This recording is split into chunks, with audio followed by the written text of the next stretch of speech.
Today I'll be sharing with you the last standing colonial building in downtown Norfolk, Virginia, St. Paul's Episcopal Church. On what was a branch of the Elizabeth River, the first church, called Ye Chapel of Ease, was built near the Elizabeth River in 1641 in the area that is now downtown Norfolk. In 1736, when Norfolk became a borough by the Royal Charter, it was decided that a more substantial church should be built there, so the new borough church was completed in 1739 and became a center of community activities. Some of these activities over the years included the Patriots Organization to oppose the Stamp Act of 1775, a commemoration of the death of George Washington in 1800, and the funeral for General Douglas MacArthur in 1964.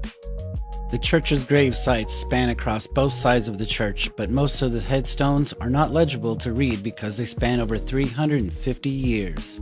The oldest gravestone was documented in a 1902 survey, and it reads, "Here lieth the body of Dorothy Farrell, who deceased the 18th of January, 1863.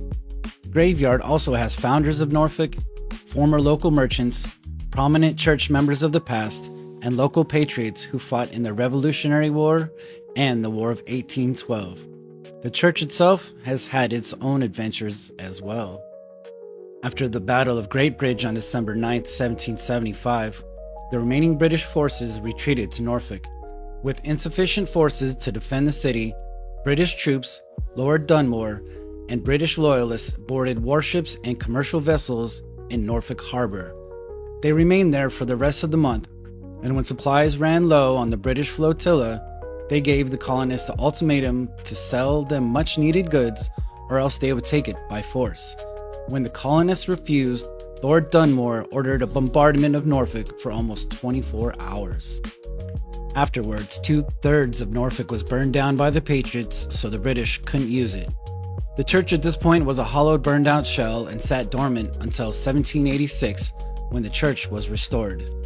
In 1848, a cannonball believed to be the one that had originally been lodged in the wall of the church was discovered underground beneath the depression in the wall and placed back in the wall, where it remains to this day.